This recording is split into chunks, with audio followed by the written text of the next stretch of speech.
vous avez posté ça sur les réseaux sociaux. On regarde.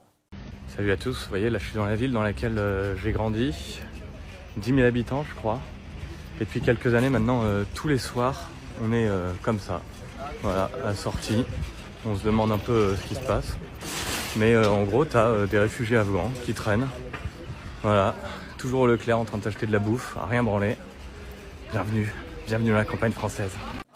Voilà, bienvenue à la campagne française. Alors, on vient de voir la vidéo, elle est quand même Plus qu'anodine, hein. quand même anodine, et j'ai trouvé que ce qui était arrivé à Jean-Eudes, enfin 48 heures de garde à vue, je trouve ça complètement délirant. Je pensais que c'était même 24 heures, je viens d'apprendre que c'est 48 heures.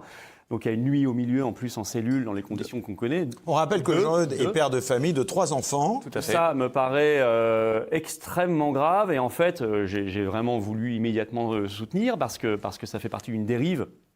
Ce qui lui arrive, c'est une dérive qu'on constate maintenant depuis quelques années, qui est de plus en plus prononcée, et qu'une dérive liberticide, où on voit bien que maintenant vous avez régulièrement des opposants, des manifestants qui sont chopés, mis en garde à vue. On en a eu dans nos propres manifestations, mis en garde à vue comme ça d'une minute à l'autre. Et c'est une atteinte très très grave à la liberté d'expression et à la possibilité d'exprimer une opposition politique. Parce que là, évidemment, c'est une opposition à la politique migratoire.